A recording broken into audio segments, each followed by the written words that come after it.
Ndagusuje mukunzi wacu ari nako naguha ikaze. Iyi ni KN Radio ishakira urukumbi ry'amakuru yizeye mu Rwanda ndetse no hanze y'u Rwanda. Muri iyi minsi rero ujye uganiriza n'abaturage bakubwira ko ikintu kibabangamiye muri iyi minsi ari ubujura bukabije cyangwa bukomeje gufata indi ntera. Ibi rero tubivuze nyuma y'uko mu karere ka Nyamasheke hari isoresore zisigaye zirara zikajya gutera abaturage n'inzego z'umutekano nazo bagahangana. Uraza kumenya mbese abaturage basabye iki abayobozi, mbese ubuyobozi bwo bwasabye iki abaturage. Icyo ngusaba rero nyabona nuko wadushyigikira ukara munsi aya makuru yacu, urabona ijambo subscribe cyangwa se abone, utukandaho n'akazugira kaza nako gakandeho. Icyo gihe uzaba ushimangiye yuko ugiye kujya uba uwa mbere mu kubona amakuru ya KN Radio tugenda tubagezaho. Reka dufate akaruhuko, turaza tubabwira byinshi kuri iyi nkuru y'abano baturage bakomeje kubura ayo bacira n'ayo bamira nyuma yo kuzengerezwa n'aba biyise isoresore. Tubibutse ko iyi ari KN Radio.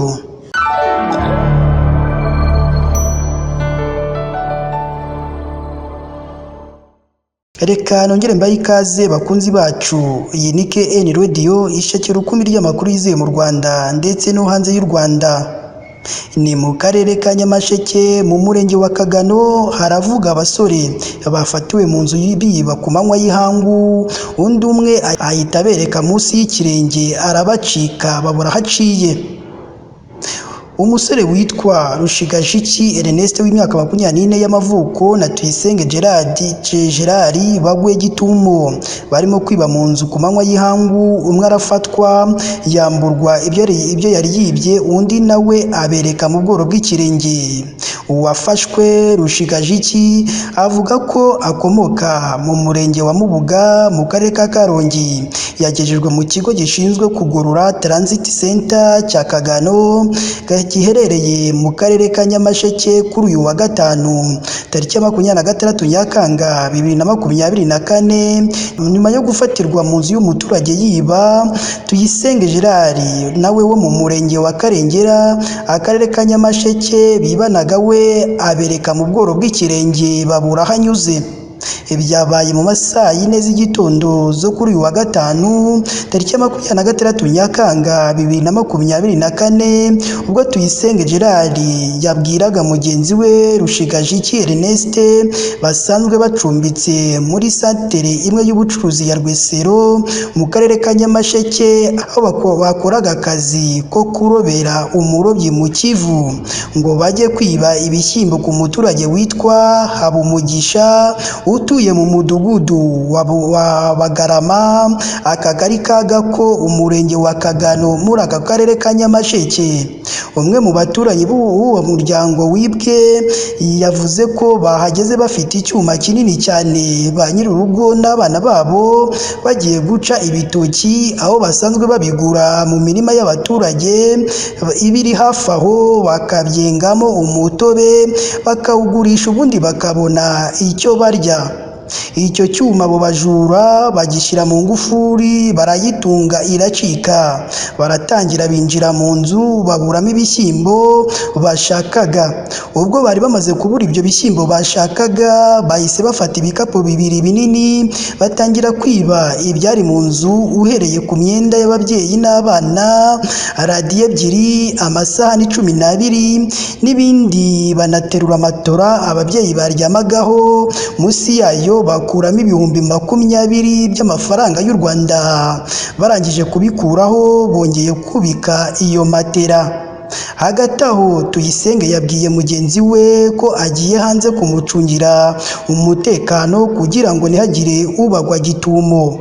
Ba nyir'urugo bagiye guca ibitoki batangiye kubitunda.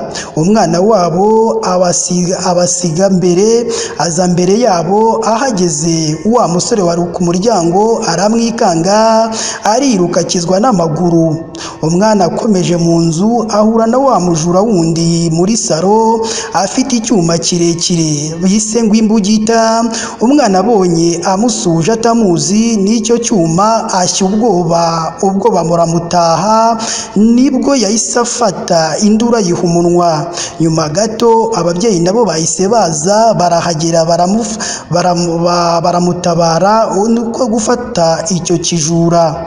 Yavuze ko uwo bari kumwe yirutse akizwa n'amaguru, ariko n'abaturage bakaba bari bamubonye yiruka batazi ibyo ari byo, bagakeka ko yaba yirukankanye ayo mafaranga 20,000 bari bamaze gukura munsi y'amatora. Uwafashwe yahise ajyanwa kuri sitasiyo ya RIB ya Kagano, ahita yerekezwa muri Transit Center ya Kagano. Uwacitse we na n'ubu aracyashakishwa nuko amaso akomeje guhera mu kirere batabuze aho yahise arengera. Bamwe na bamwe bavuze ko wasanga yakoreshwaga n'amadayimoni cyangwa n'amagini bitewe nuko babonye yiruka babura aho arengeye. Umunyamabanga nshingwabikorwa w'umusigire w'umurenge wa Kagano Bandora Gratien yemeje ayo makuru, avuga ko ubwo bujura butari bumenyerewe muri uwo murenge. Mu magambo ye, uyu munyamabanga nshingwabikorwa w'umusigire wa Kagano yagize ati ubujura nk'ubwo ntibwari bumenyerewe muri uyu murenge, murumva ko bwanakozwe n'abaturutse ahandi mu tundi turere cyangwa mu yindi mirenge. Uyu munyamabanga nshingwabikorwa w'umusigire wo mu murenge wa Kagano yakomeje agira ati turasaba abaturage kurushaho gucunga ingo zabo n'ibizirimo, bakaba maso igihe basohotse bakagira uwo basiga ku rugo, kuko turi kwinjiranwa n'isoresore z'abajura ziturutse ahandi zizana n'ibyangombwa zifite. Yavuze ko uwafashwe ari gukurikiranwaho, uwacitse nawe agishakishwa kandi atazacika inzego z'umutekano. Aboneraho gusaba ubuyobozi bw'amasibo n'abakuru b'imidugudu kujya bamenya abinjiye aho bayobora n'ikibagenza abadafite ibibaranga bakahita basubizwa iyo bavuye.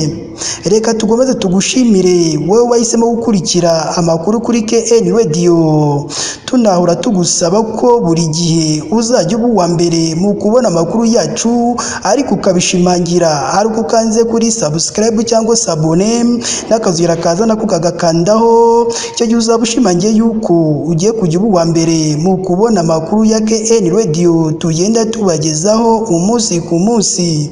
Mugire umugoroba mwiza.